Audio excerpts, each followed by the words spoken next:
It's a 67 GMC short wide, been completely apart to the frame. It's got 5.3 4L60 out of a 2006 Silverado.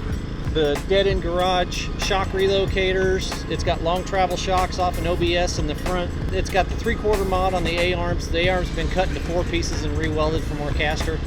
It's got a TMI seat in it, coated digital VHX. The dash has been cut and metalwork to put a double-din DVD player in the dash. It's got all the no-limit engineering stuff on the rear, the wide track bar kit, the long travel shocks. It's got shocks off of a 2006 Tahoe on it, believe it or not.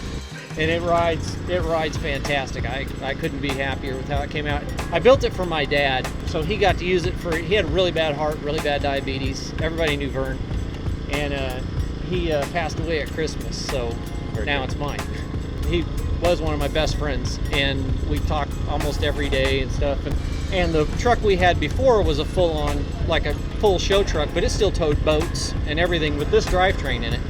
And a lady hit him going 70 in a 35 and moved the front end over about a foot, killed his dog, gave him a severe closed head brain injury. One of the after effects was that once he focused on something, that was all he would focus on.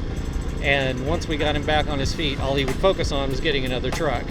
And then we bought this, and we're like, oh shoot, in a month we'll swap the drivetrain, no big deal. And 18 months later, because the more we took it apart, the body was fantastic, but everything else we took apart was just hot garbage. It's actually a 67 Air truck, believe it or not, and he didn't want it. He wanted the smooth firewall and all the hidden, because that was the way it was on our last truck. So I had Atomic Armadillo. The GMC on the firewall is actually embossed. It's bead rolled into place, and so it actually sticks out. The first thing I tell people is literally don't tear it apart if you don't have to. Because so many people have no idea what they're doing, and it's not an insult. It's a lot to learn. I am 50 years old. I've been doing this since I was 15, and there's still stuff I don't know how to do. But it's a great way to learn.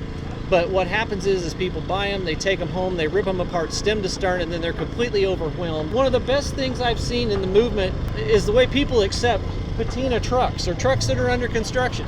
Old trucks are cool. It doesn't matter what it looks like. Yes, it's very nice to have a completely slicked out truck, but if you just want to get an old truck and bomb around in it with your kids and all that kind of stuff, the nice thing about trucks is you can break them up into chunks and just do one chunk at a time.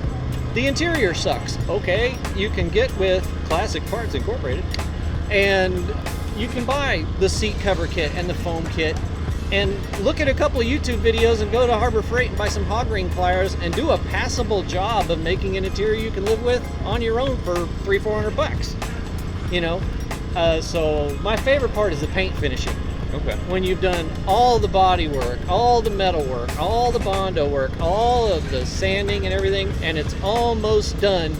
And when you cut it all flat and you start polishing and it starts coming up like that, and you're like, oh, look at this. This is going to be so good. That's my favorite part. It's like unwrapping the Christmas present. But yeah, and that's the best part is just being with my family, my kids. My kids are into trucks and stuff too. They've got their own.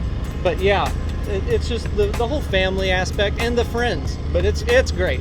We love everybody. We've dealt with Classic for years and years and years, and they do a great job of helping people out.